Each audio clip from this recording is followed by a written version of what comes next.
President Trump is putting an end to this dangerous America Last approach. His position is rooted in common sense. In the wake of last week's atrocity, it is more important than ever to finish carrying out the president's mass deportation operation. America cannot allow millions upon millions of unvetted illegal aliens to be rewarded with amnesty after they broke our nation's laws to come here. They must go back to their home countries. It is also essential to immediately address the massive fraud and corruption that has been going on for decades in other aspects of our immigration system, most notably when it comes to asylum claims. Millions of people who have come here under false pretenses are told blatant lies now enjoy temporary legal status.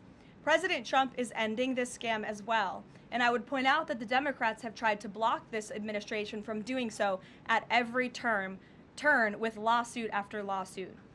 The hard truth is that even when it comes to our legal immigration system, past presidents have failed to ensure that all prospective citizens love America, will add value and contribute to our communities, and will assimilate into our culture. Leaders have a duty to defend and advance the interests of their own people, not foreign nationals. Leaders also have a duty to preserve the integrity and character of our nation's national identity. That is why President Trump is more committed than ever to fully restoring American sovereignty by keeping our borders secure, removing all illegal alien invaders, and rebuilding a legal immigration system that makes sense and benefits our country. President Trump has no higher responsibility than to defend our homeland and our people, and he will never waver in doing so. With that, I will open it up to questions, and we'll lead today with Isabel Brown, who is in our new media seat. She's a very popular face on television these days. She's built a great independent media podcast and platform with the Daily Wire, and I appreciate your being here, Isabel. Thank you for being Karoline. Appreciate it and appreciate the briefing. Many Americans, in light of these recent events that you just mentioned, are starting to say that we are being invaded as a country, culturally and logistically, when it comes to immigration. And we know that immigration without assimilation is indeed invasion. So given the recent remarks from Vice President Vance on a college campus about dramatically reducing legal immigration to address some of this crisis, and President Trump's Truth Social post last week about individuals who may be non-compatible with Western civilization, are there any conversations happening or plans being made behind the scenes for the administration to implement at least a temporary immigration moratorium, for example, in light of what the American people might be calling for? So, Isabel, it's a great question. I think I spoke a little bit to the heart of your question in my opener there. I would add that the Trump administration has done more to limit migration, both illegal and legal, than any administration in history. And I'll just walk you through some of the actions that we have taken thus far. Number one, the Trump administration issued a travel ban for 19 countries, including Afghanistan, special immigrant visas, which is a legal pathway to get here, which we know many Afghans have utilized to come into the country, have now been paused since the tragic shooting last week. Refugee admissions were suspended for Afghans from this administration on day one, and refugee admissions into the country right now are essentially at zero, with the exception of Afrikaners fleeing persecution in South Africa. The State Department has also heightened their scrutiny and vetting of all visas and have revoked visas, as you know, for those who do not align with our country's national interests. The Secretary of State has the right to do that, and we've taken unprecedented action to do just that. We are also now pausing all asylum adjudications for additional vetting as well. And so additional actions I don't have to read out for you today, but I would just remark that the president has made tremendous progress on this front. And it's why it's so crucial that we not only secure the borders, which the president did in record time. We have zero illegal aliens entering into the country month after month, but we also are taking a look at those who are already in the interior of our country and removing them if they are here illegally, and also taking a look at these visas. Again, having a visa in the United States is not a right, it is a privilege. And the Secretary of State, if you are deemed contrary to our country's foreign national interests, has the right to revoke that privilege. Thank you. Gabe. Thank you, Caroline. Excuse me. Regarding Venezuela, the president said yesterday that Secretary Hegseth had denied that second strike, that reported second strike on an alleged drug vote on September 2nd, the secretary said to the president that didn't happen. But to clarify, I just wanted you to clear this up. In his social media post, Secretary Hegseth didn't go into details about that strike. He just said U.S. operations in the area were lawful, and he said that the story and media reports were fabricated. So to be clear, does the administration deny that that second strike happened, or did it happen and the administration denies that Secretary Hegseth gave the order? The latter is true, Abe, and I have a statement to read for you here. President Trump and Secretary Hegseth have made it clear that presidentially designated narco-terrorist groups are subject to lethal targeting in accordance with the laws of war. With respect to the strikes in question on September 2nd, Secretary Hegseth authorized Admiral Bradley to conduct these kinetic strikes. Admiral Bradley worked well within his authority and the law, directing the engagement to ensure the boat was destroyed and the threat to the United States of America was eliminated. And I would just add one more point to remind the American public why these lethal strikes are taking place. Because this administration has designated these narco-terrorists as foreign terrorist organizations. The president has a right to take them out if they are threatening the United States of America and if they are bringing illegal narcotics that are killing our citizens at a record rate, which is what they are doing. And under the previous administration, there was enough fentanyl trafficked into our country to kill every American man, woman, and child many times over. And so that's why you've seen a drastic difference in this administration's policy with respect to the last, and it's one of the many reasons the American public reelected this president and support this Secretary of War in conducting these strikes. So to be clear, to clarify, Admiral Bradley was the one who gave that order for a second strike. And he was Okay. well within his authority to do so. And a separate question, the president several days ago said it was his intention to pardon the former president of Honduras, who was a convicted drug trafficker. And yesterday on Air Force One, the president said that if someone sells drugs in that country, that doesn't mean you arrest the president and put him in jail for the rest of his life. How is that different than what the administration is accusing Venezuela's Nicolas Maduro of? You're cherry picking the president's statement a little bit yesterday, as he also said yesterday the people of Honduras have highlighted to him how the former president Hernandez was set up. This was a clear Biden over prosecution. He was the president of this country. He was in the opposition party. He was opposed to the values of the previous administration, and they charged him because he was president of Honduras. There were some other egregious facts that came out during this trial, and I would encourage you to report on them. His court-appointed lawyer was only given 3 weeks to prepare for trial. He shared that his conviction was lawfare by the leftist party, who, quote, struck a deal with the Biden-Harris administration.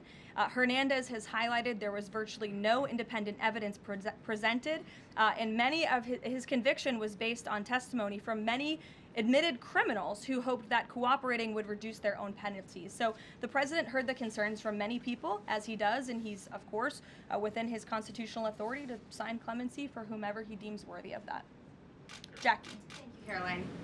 Following up on Gabe's question, you said that the follow-up strike was lawful.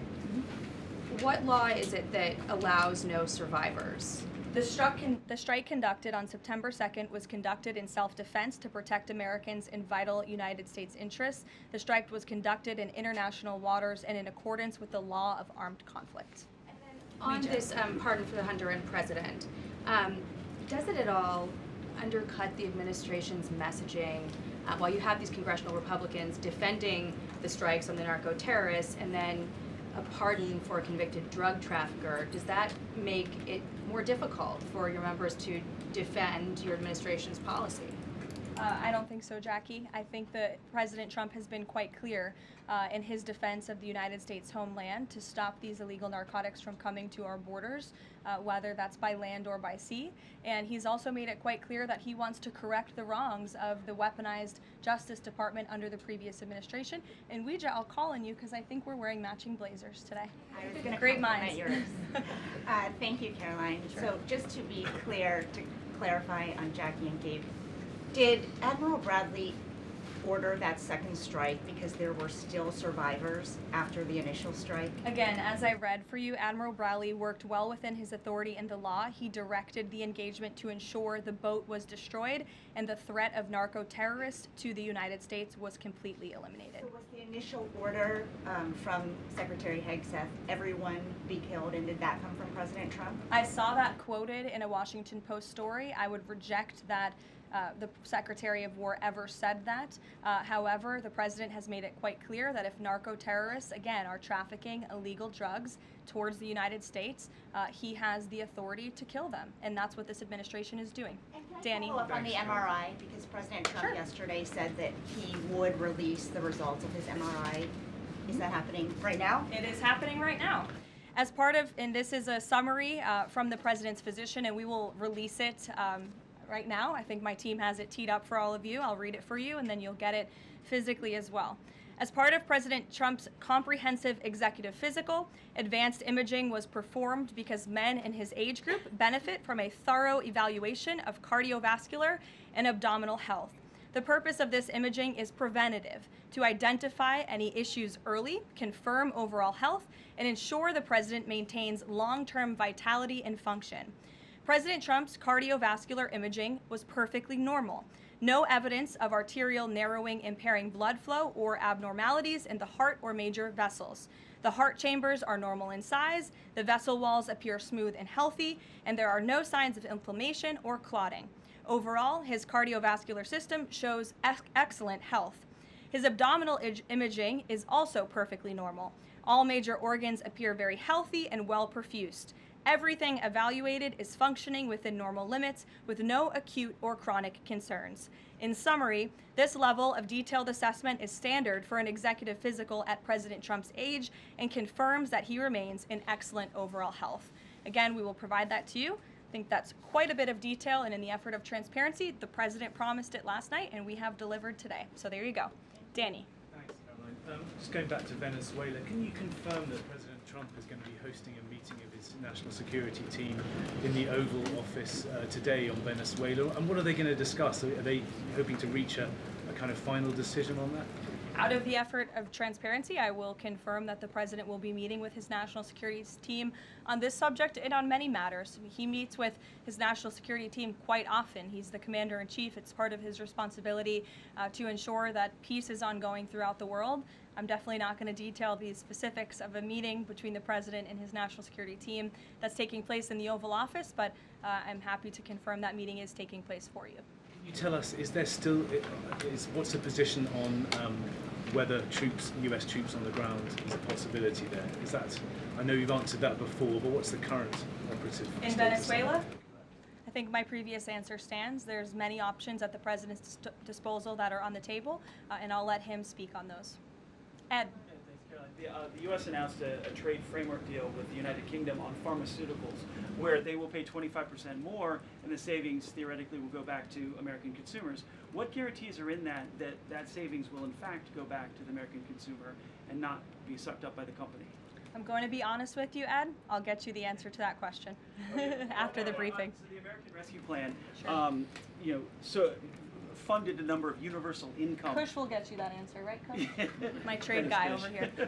The American Rescue Plan funded a number of universal basic income programs. Now Cook County, Illinois is extending that program into 2026 with $7.5 million of taxpayer money. What does the White House think about that? I'll also get you an answer on that after the briefing. Ed. Toe for two. Go ahead. Sure.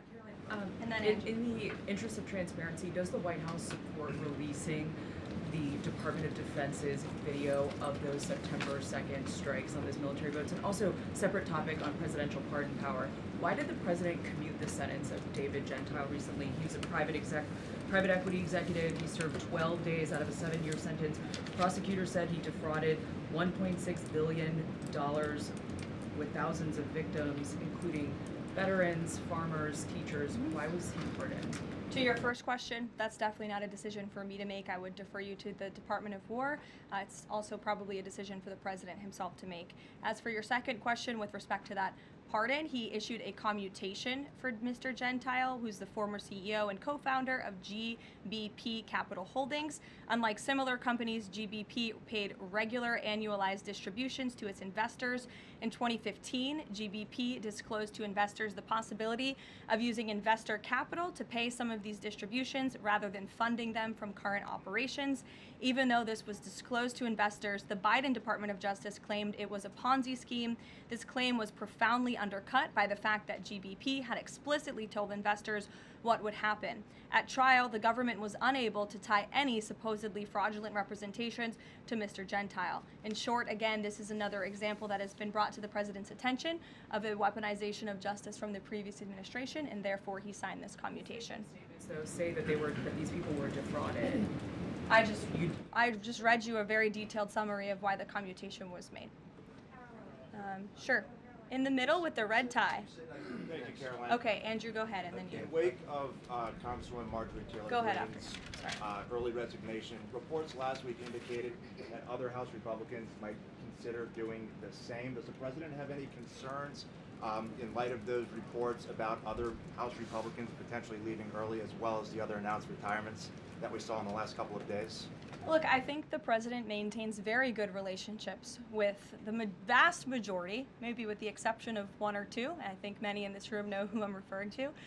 Very good relationships with members of Capitol Hill within the Republican Party.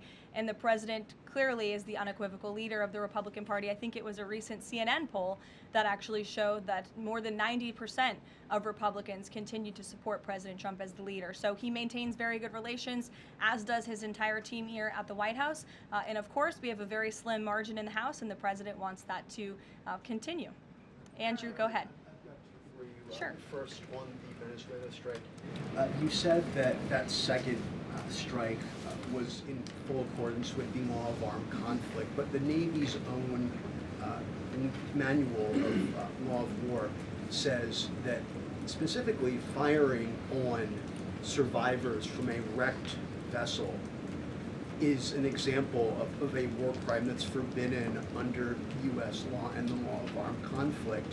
So how was that second strike in following law of armed conflict, and then second on immigration? Again, Andrew, I would reiterate to you the strike was conducted in international waters and in accordance with the law of armed conflict. And since somebody asked about Congress, and it's sort of related to Venezuela, I also want to add that Secretary Hegseth spoke with members of Congress who may have expressed some concerns over the weekend. And there have also been 13 bipartisan briefings to Congress on the Venezuelan strikes. There have been a number of document reviews for members of Congress to review the classified DOJ Office of Legal Counsel opinion and other related documents. 29 senators and 92 representatives have reviewed those documents, which is about 2/3 of those are Democrat members, and they have been made available to all 100 senators, all 435 members of the House, and to general counsels of the relevant committees on a bipartisan basis for their review. On immigration, during your topper you said, and I quote, "Leaders also have a duty to preserve the integrity and character of our nation's national identity." Can you explain what you mean by our nation's national identity and integrity and character, and how would refugees, people coming from war-torn places who are seeking a safe haven in America, like many of our forebears in this room, not add to our nation's integrity and character of our national identity? I'll tell you what does not add to our nation's character and integrity is refugees who come here under the alleged plight of asylum and fleeing persecution, and then come to the United States to abuse our system and rip off American taxpayers. And as I pointed out, the New York Times, to their credit, it was about 6 months too late, but they did write about how Somali immigrants in Minnesota have been ripping off American taxpayers. In fact, 86 people have been charged in a rampant and widespread fraud scheme spanning multiple programs in Minnesota. Of those 86, 78 of those people are Somali, 91% of them charged. So far, 59 of those people have been convicted for their roles in fraud plots that have stolen $1 billion from taxpayers. In one scheme, and this is egregious, a nonprofit and its affiliates with these Somali migrants claimed to have fed tens of thousands of American children during the pandemic. They were reimbursed for those meals by taxpayers. However, federal prosecutors found that almost all of those meals were never even delivered to hungry children. In fact, those organizations' leaders spent the money on houses, luxury cars, and real estate in Turkey and Kenya. Another scheme involved hundreds of organizations who were reimbursed for services that were supposed to help people at risk of homelessness. Once again, those services were never provided. All of this has happened under Democrat leadership in a Democrat-run state, where these refugees, these migrants are coming to the United States. They are abusing our system. They are draining our resources that should be going to law-abiding, taxpayer-funded, tax-paying Americans. And this president is not going to put up with it anymore. Rachel. Thank you, Caroline. Just to follow back up on the Washington Post reporting, so much of the concern from Democrats and Republicans is focused on the survivors. Why won't the administration either confirm or deny or reveal whether or not there were survivors after that initial first strike? And what imminent threat would two survivors pose who were clinging presumably to the wreckage of that boat? Again, as I said, I think you guys are sort of not listening fully to the statement I've provided. Admiral Bradley worked well within his authority and the law, directing the engagement to ensure the boat was totally destroyed and the threat to the narco-terrorists, to the United States, was eliminated. And for any further questions about his thinking, I would defer you to the Department of War. I obviously wasn't in the room for these. Just to follow up, Caroline, just on the administration's policy when it comes to survivors, was there a change in policy after this strike on September 2nd? The Washington Post is reporting that these two survivors were killed after a second strike, but then in October, two people were rescued and returned to Colombia and Ecuador. So was there a decision that was made to handle survivors differently after these strikes? Not to my knowledge, no. Steve. The president confirmed that he spoke to the Venezuelan leader. Are you trying to negotiate his departure? Is there an asylum deal under work? President, as you know, last night on Air Force One, he said, I don't want to comment on that, but I did speak to him in the effort of transparency. So there you go. You got your confirmation. I'll let him speak further if he wishes to on the details of that conversation that took place. Steve Witkoff is headed to Moscow. How close are you to some sort of Ukraine agreement?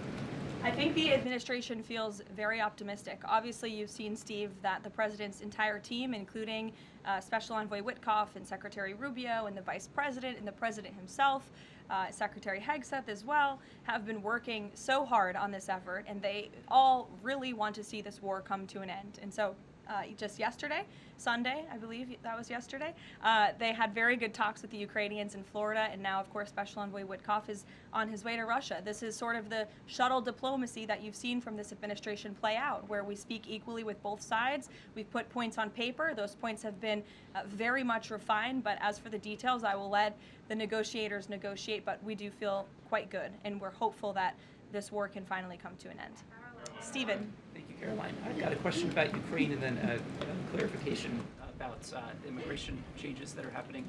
On Ukraine, President Trump very briefly yesterday said that corruption issues there were not helpful to the peace process following the resignation on Friday of President Zelensky's top aide, Andrei Yermak. We were told from your podium in the prior administration that, quote, there's no indication that there's been any kind of widespread corruption involving U.S. resources in Ukraine.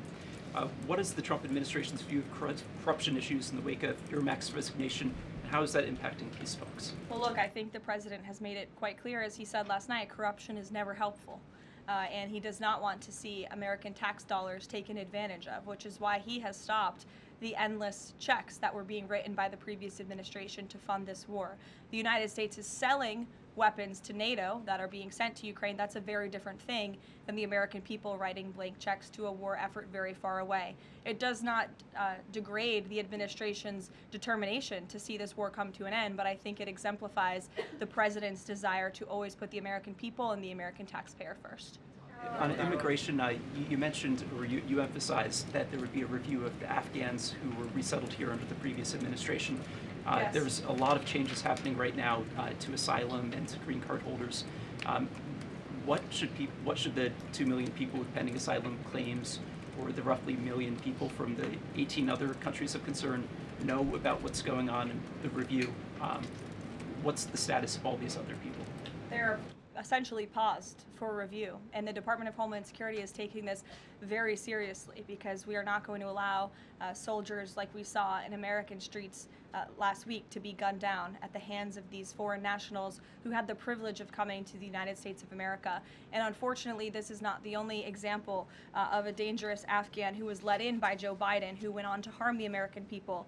There was an Afghan national who was let into the country under the Biden administration through Operation Allies Welcome, who shot and wounded 2 Fairfax, Virginia police officers during a routine traffic stop.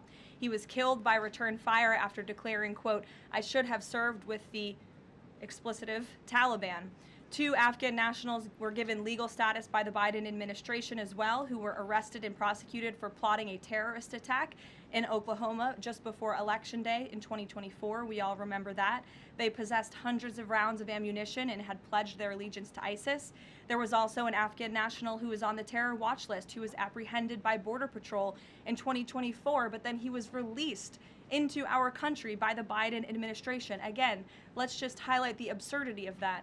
Border Patrol apprehended a terrorist, and then the Biden administration, because of their lax policies, still allowed him to come into the United States of America. I think everyone in this room, whether you want to admit it or not, does not want that individual living alongside you in your American neighborhood. And that individual was later arrested again after being allowed to live in the U.S. at large for over a year.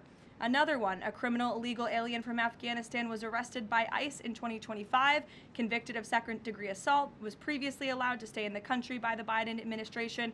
I have several more examples here. I'm happy to provide them to anyone in this room. John. Thank you, Caroline. First of all, happy Thanksgiving to Thank you and your young family. Hope Thank you you. enjoyed it. You too. I have 2 questions unrelated. The first, back to Afghanistan. My son and I walked by the horrific shooting less than 1 hour before it happened. So for anybody that's here, this thing's real. You outlined all of these unvetted Afghans that that were let in by Biden. We just had one the other day that was going to blow up a DHS building.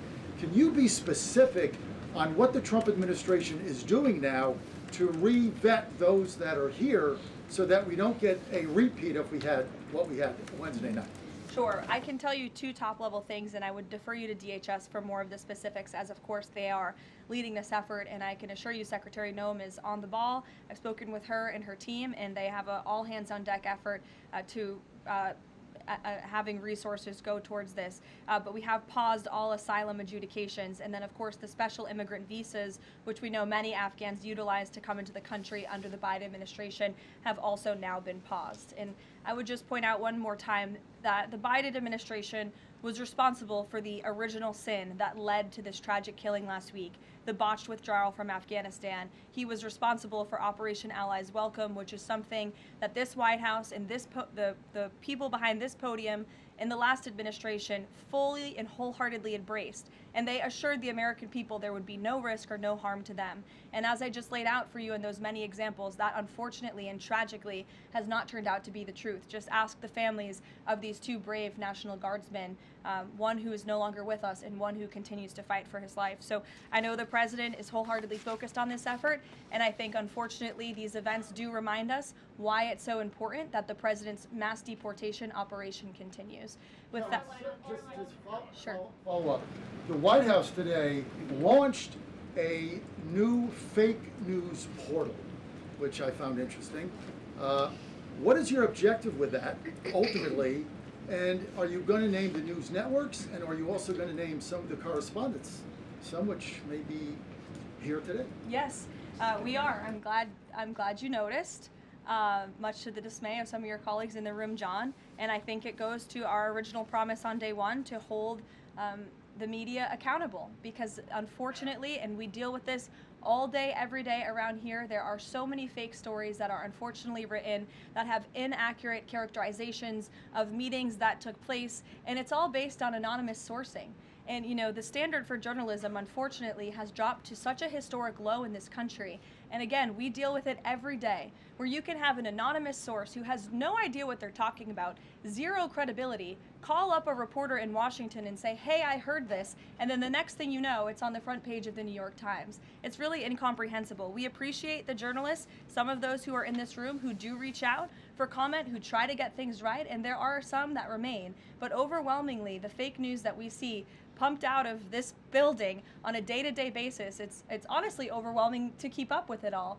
and to constantly have to defend against these fake news and these attacks. And I will point out one fake news story over the weekend before I let you all go, from the New York Times that took about 1/3 of the president's daily calendar and his daily schedule and said that he's doing less than he did in his first term, or he might not be fit for the job. That is unequivocally false, and it's deeply unfortunate that this story was written by the same outlet and the same reporter who wrote this: Biden is doing 100% fine after tripping while boarding Air Force One.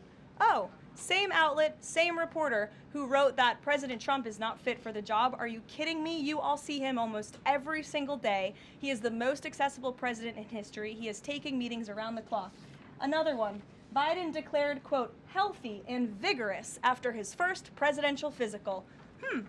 I don't see headlines like that too often about this president. Again, same reporter, same outlet who wrote falsely over the weekend that President Trump is not fit for the job. I can assure you he absolutely is. You all see that with your own eyes on a daily basis, and the president's physician has now given you all 3 detailed reports on the state of the president's health. So with that, I will leave you all and we'll see you tomorrow. Thank you.